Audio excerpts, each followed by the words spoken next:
Hello guys. Hello pala sa nagtanong nito kung mahirap ba daw sa caretaker sa Taiwan. So para sa akin, una lang yung mahirap. Kasi nung una ko talagang salta, sobrang hirap. Nahirapan talaga ko.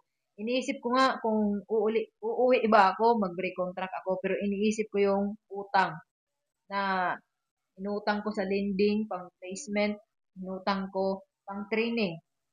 Iniisip ko yun, kung uuwi ako, sana kukuha ng pambayad. So yun. At pagsalta ko doon, alaga ko ay matanda na babae na merong demensya. Nakakalakad pa siya, alalayan ko lang. So, unang-una, hindi ako marunong mag-Mandarin, hindi ako marunong mag-Chinese. At hindi ko rin naintindihan yung Chinese nila. Kasi yung dalawa yun yung Mandarin at saka yung Taigi. Taigi yung mga amo ko. Hindi alam mag-English. So, hirap na hirap ako doon.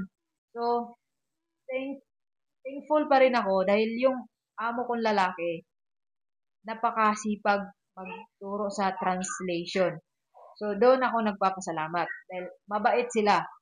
Although nahirapan ako, pero sobrang bait ng mga amo ko. Then, 3 months, after 3 months, nadapa yung alaga ko, natumba.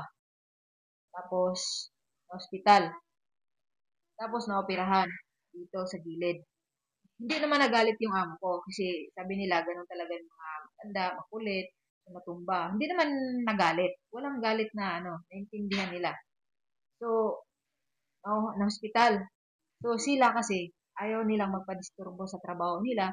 So, ikaw lang talaga ang magbantay dun sa hospital. Sa operahan, medyo matagal kami nakauwi. So, ako lang talaga doon. Ako lang nagbabantay. Simula. Siguro mga pang-apat na araw siya na operahan.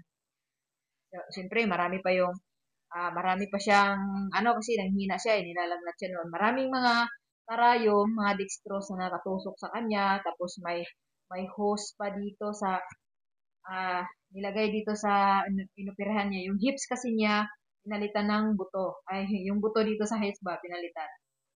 Tapos, matagal kami doon sa ospital.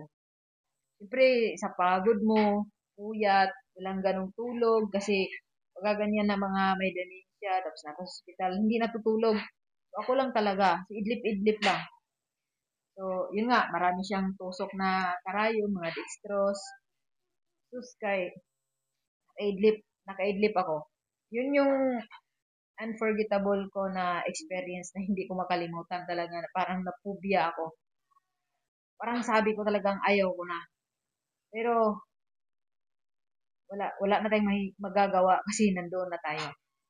So, ang ginawa kasi ng alaga ko, nakaidlip ako. Hinugot lahat. Hinugot lahat ng mga nakatusok sa kanya.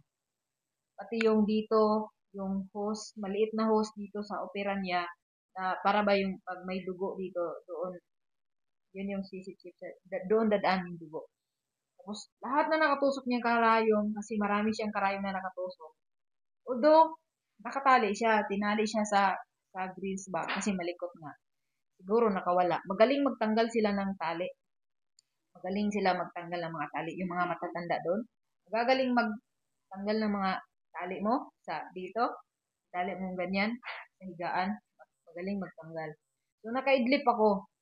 Grabe. Pagising ko, parang gusto kong, ano eh, na-shock ako.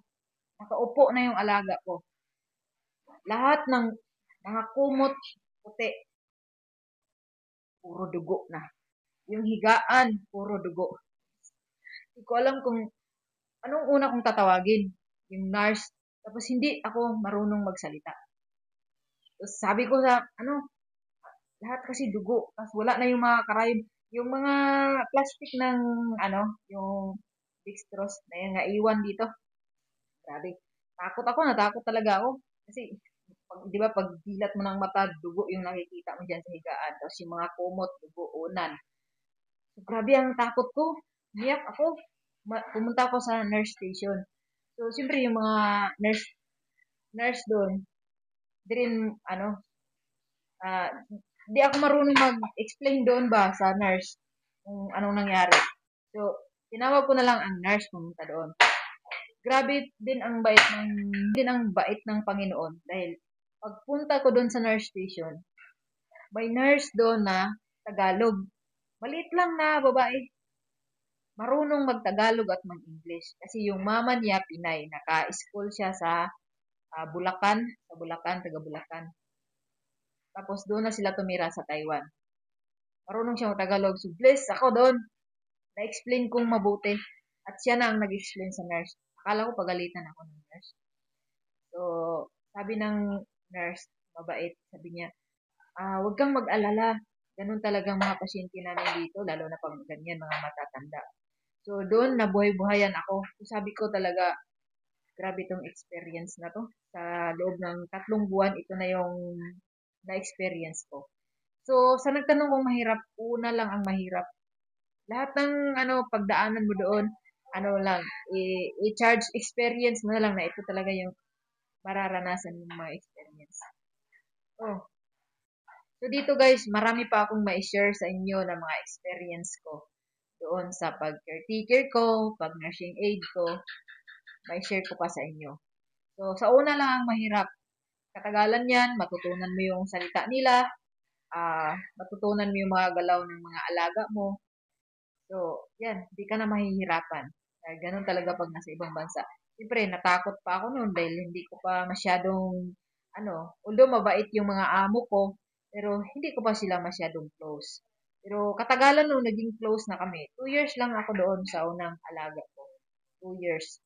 Kasi namatay yung alaga ko, tapos ilipat ka na Manila. Yun lang. Sa una lang ang mahirap. Ang masasabi ko sa tanong mo, sa una lang ang mahirap.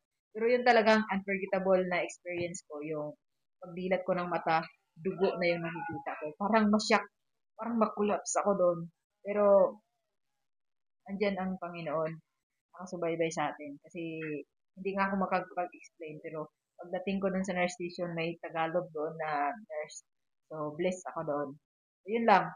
Thank you sa tanong.